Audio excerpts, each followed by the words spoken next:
রিনা আর মিনা দুই বন্ধু ছিল। তারা একসাথে খেলাধুলা করত, গল্প করত, কিন্তু মাঝে মুখ ঘুরিয়ে থাকত। তাদের মন খারাপ হয়ে যেত।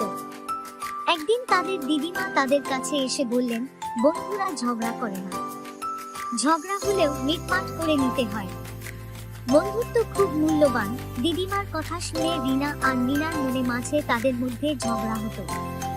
ঝগড়া হলে তারা একে অপরের সাথে কথা বলতো না, হলো তারা ভুল করেছে। তারা একে অপরের কাছে গিয়ে দুঃখিত বলল। তারা আবার একসাথে খেলতে লাগলো। রিনা আর মিনা শিখলো বন্ধুত্ব ধরে রাখতে ঝগড়া ভুলে যেতে হয়।